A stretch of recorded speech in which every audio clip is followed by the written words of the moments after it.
Hey everyone, and welcome to the 6th episode of Vanguard for Freedom. So, earlier this week, President Trump called Zelenskyy a dictator without elections, and so that's a pretty serious threat. Davey, what do you think of that comment? Yeah, I think that was a little bit out of place, especially given the circumstances that the election year was in.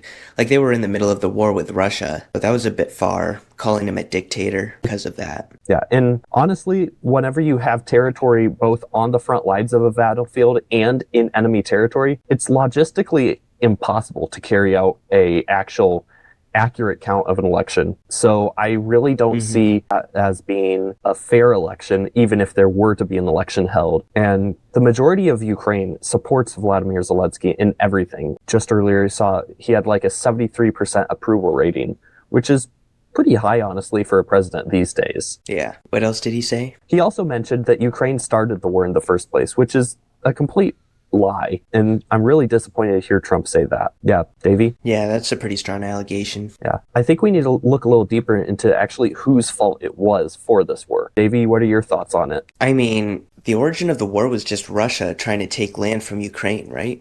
Isn't that how it all started? Yeah. Yeah. Land that was originally Russia's but did belong to Ukraine, if I remember right.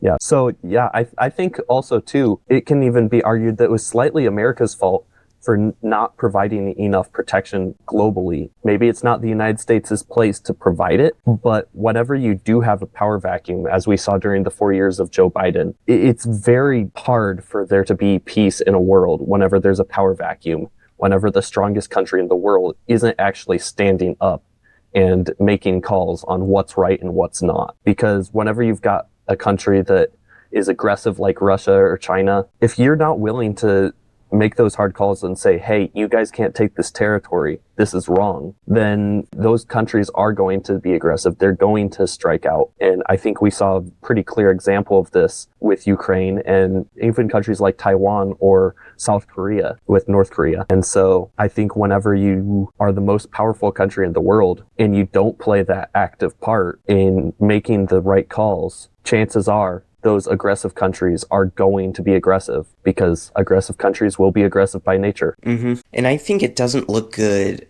for Trump, especially with how much he's been accused of being, on Russia's side and all this, to be pretty much apparently siding with Putin on this over Zelenskyy. I think, though I don't think he's really, sided with Russia, I think he's just on good enough terms with Putin because he has to be. I think it does look bad on his record just to have sided like that. Yeah, and I'm also hearing a lot of arguments from the right, even a couple from the left, that Trump really doesn't mean all of this. He's saying this to get a better deal for Ukraine. Even if that was true, I really just want Trump to stand for the truth, and I really don't want him to be Machiavellian about the entire approach. And regardless, I think he is doing that. I'm disappointed in it. But it is what it is, and we can't really do much other than state our disapproval of it. And I mean, even if he's getting a better deal, he's really not helping relations with Ukraine at all. Like, he is hurting our relationship with Ukraine, and I'm not sure that would be a sacrifice worth making. Yeah. Okay, so what has Trump defunded in Maine, honestly? He just blocked all federal funds from Maine, because he did sign an executive order saying no boys and girls sports, no transgender women in men's sports. And Maine's governor Maine's whole education system just flat out denied that, saying, we don't care. We're going to put the boys in the girls' sports anyway. And he's carrying through. He's going to just cut out the federal funding. Okay. As kind of a negotiation tactic. Yeah, some negotiation tactic. Yeah. So what exactly does that mean, though, by all federal funding? Are we talking here like money subsidized for roads, money subsidized for healthcare, money subsidized for schooling programs, or is it just everything? He made it sound like everything, like anything coming from the federal government is being cut off. Wow, that's pretty big. Yeah. And I'm curious to see how this carries out in the courts, because there was a video of his little exchange with Janet Mills, who's Maine's governor, and during that exchange, I mean, who knows if it'll happen, but Janet Mills said, see you in court, and Donald Trump said he looks forward to it. So it sounds like they're going to have some legal decision over whether Maine actually has to follow that executive order, or whether the state law will prevail, which I don't think it would, over federal law. And I'm kind of curious to see the outcome of that. Yeah, I don't know as though it necessarily even matters state law over federal law. It's simply a matter of how much are states entitled to federal funding is the real question, and what authority does the president have, or even Congress, to revoke that funding. So, yeah, I'm interested to see how that all plays out. So, yeah. I also don't know if other states are all complying, because I know the emphasis was on Maine mostly because right after he signed the executive order, a boy won in a women's sports event. I don't remember exactly what the event was. I think pole vaulting. Yeah. But yeah, a boy won over a girl, even though 2 years ago he won 5th place tied with another boy. So I think that kind of shows you what the different competition allows him to do. And yeah, again, proves the point that men are built more strong for these sports than women are. And it is unfair to allow transgender girls to compete. Yeah, absolutely. I am interested to see how all the legal challenges play out in this. I would imagine that other states, liberal states such as California, maybe Illinois, New York, typical Democrat stronghold, I want to see what will happen. Maybe they'll send their best lawyers and AGs to Maine to actually get together a dream team. I want to see what all they're willing to do in court, or whether they know they're on the wrong side of this issue, just to see how it will all go down in the courts. Because quite frankly, I don't think they have any standing as far as breaking executive orders, but I don't know if Trump has any standing to revoke funding. And so I want to see where the line is drawn on that in Congress or in the courts. In this whole election, we've seen such a shift from the left to the right, to where before it was normal to push the woke agenda, and it was kind of normal to have to use someone's pronouns and all that. But nowadays, people have gone a lot more of the common sense route, and I think they have a lot less support behind them from the people than they did, say, a year or two ago under Joe Biden. Oh, yeah. So I'm not sure if that would actually make a difference in court, but I think that's the case. True. Yeah. It's just, I think at this point, it's a matter of how much are they willing to fight for this and what the legal terms are. Obviously, the courts can shift it any way they want, depending on who's on the bench. But I do want to see what the legal implications of this are, because this will definitely, I think, shift the power for future things. Like, for instance, say someone is promoting ESGs as a state. This is something that California has done for a number of years with their state-run retirement program. They'll shift all of their mutual funds into ESGs. And I want to see what the federal government is able to do in terms of revoking or cutting federal money to the state. So just something to keep in mind or think about going into this. Is it will set a precedence for future court decisions and future federal actions. And quite frankly, I don't know if I want the federal government to be able to cut the state's funding like that. But at the same time, an executive order is passed. Yeah, honestly, I don't like the federal government having a lot more power. I think a lot more of the power should be given over to the states. I mean, in this particular case, obviously I'm on the side of Trump. I don't think boys should be playing in girls' sports, but just as a general rule, I think the federal government should be a lot smaller and the states should make a lot more of those calls. Yeah. So Trump just made big cuts to the USAID. He just cut 1,600 positions out of it. And now the USAID's office space is being occupied by Border Patrol, which I think is pretty cool. I think we need to be more focused on our own country and on our own country's problems, because we have a lot of them.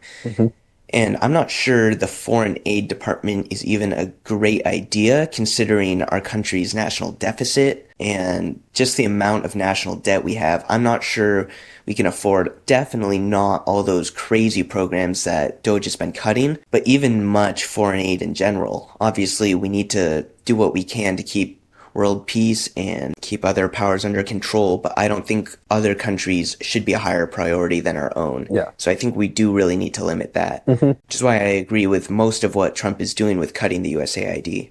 Yeah. That and the corruption that we've seen in it. Yeah, and even if we were to assume that all of USAID is being used for good, I appreciate the humanitarian programs, but at the same time, one, is the federal government the place to have these humanitarian programs? And two, with our national debt being so high, should we even be spending money on these sorts of things? I don't think either one is the case. One, I don't think the federal government should be involved in the humanitarian aid. And two, I don't think that we should be spending money on it simply because of how high our debt is. And so, yeah. Yeah, it would be hard to, well, I guess it's the same case as with all government programs where the government's giving out money to help people. Like, on the one hand, it would be hard to get rid of that. But on the other, with how inefficient the government is, I don't think it's the government's place to be a charity, especially because the government's way of getting money is just taking it from everybody else. Like, you can't work around that. And, well, a lot of people do rely on it. At the same time, if people who actually need it are barely getting enough to get by, and a bunch of people who just don't want to work and the government will pay them more to not work are making their money off of it, then that's a really inefficient system. And that's both hurting the people who actually need it and who aren't getting as much as they maybe need, and it hurts everyone who's working and society in general, because when people aren't working, they're not being productive members of society. And for society to thrive, obviously, the more everyone puts in, the more value collectively a society has. Yeah. Speaking of government waste, a lot of people have been standing up to DOGE lately. I think the biggest thing against the Trump administration right now, at least the way the media and everything's painting it, is President Musk. Like, everyone's talking about President Elon Musk. Elon Musk is such an unpopular figure right now, and I don't think he deserves it. I don't think he's in it for the money, obviously, because just looking at all his actions over the last couple of years, like, he doesn't need more money, and all of his decisions have been more standing up for his values than trying to gain monetary value. For example, buying Twitter. He made it X. I think he lost a lot of money on that, but he got a free speech platform which transformed the media. And a lot of decisions like that have kind of shown that Elon Musk isn't interested in making more money. I mean, you could make the argument that he's in it for the power, but I don't think that's the case either, looking at how he's doing it and the fact that the cuts he's making are making the government, which is where he would get his power, smaller. Yeah. I mean, I guess also, too, know that 19 attorney generals so far have been trying to block DOGE from the Treasury Department. So what's that all about? Well, I think it's more of just standing up to DOGE, but the reason behind it and the reason they were able to at least temporarily block him while the case is decided is because they claim DOGE could have access to the state's bank records. Okay. Honestly, though, is that a bad thing? Well, I don't necessarily see it as a bad thing, but I'm not sure I'd want the federal government getting involved in all of the state's different transactions and whatnot. That's true. Yeah. I wouldn't be opposed to a state-level DOGE, though. No, I think more states should have a DOGE. Yeah. I mean, I think it's definitely more important on the federal level because of the scale of the waste that's coming from the government on a federal level. But I think if different states adopted DOGE, we could have a much more efficient system and a smaller government. Yeah. It's just a matter of actually getting people like Elon Musk into those positions. Elon Musk has the ability to see a problem and form a dream team around that problem and fix it. And we've seen this over and over with his different companies that he's built. We've seen him go into Twitter and change it into X.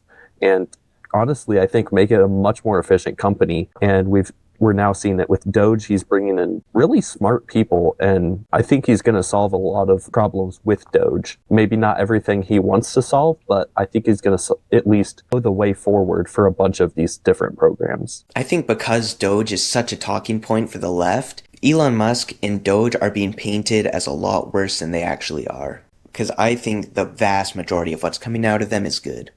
Yeah. Fox News did an interview too. I'm not sure if you saw it. Pretty much just interviewed Trump and Elon, talking about DOGE and more Elon's past than anything. Okay. Which was pretty cool. They pointed out all the different ways he's helped people, and they said in the beginning of the interview, the whole point was pretty much to make Elon come across as a real person, because the left is trying to absolutely tear him apart right now, and I thought they did a really good job of that. I liked the interview a lot. I thought it was cool. Okay. Yeah, I'll have to watch it. I watched a little bit of it, but I didn't get around to watching the entire thing. Yeah. So earlier this week, we reported on the Delta Airlines crash. So we wanted to give you a little bit of update on that and then also a little bit about how SpaceX personnel are going into the FAA and changing around how the FAA does things, because there's a lot of systems that need updated.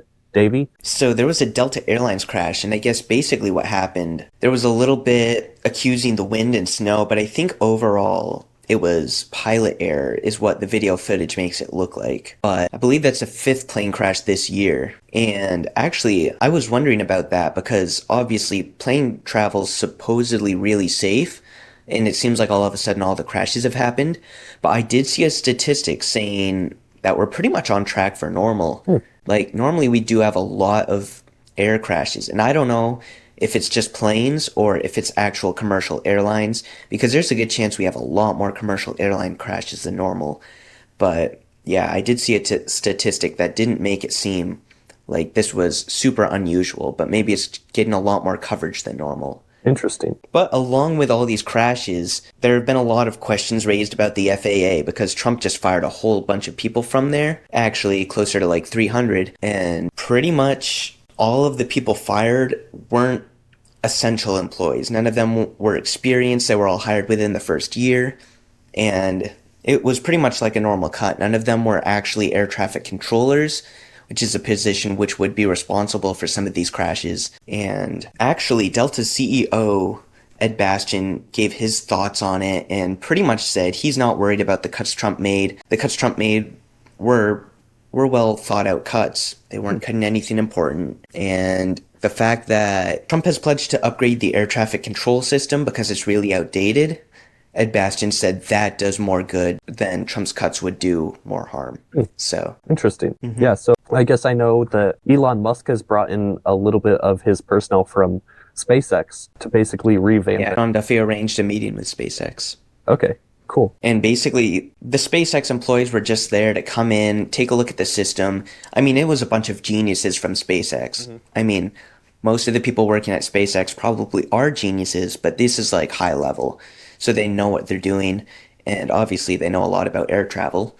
So they pretty much just came in to see how the system could be upgraded and what the best way to do that was. Okay. So how is this in relation to DOGE, or is it not? I guess the only relation to DOGE here would be the cutting of the FAA employees. Okay, yeah, I was just wondering. I don't think the SpaceX bit has anything to do with DOGE. Okay. That I know of. Interesting. Well, thanks everyone for listening, and we'll see you on the channel next time.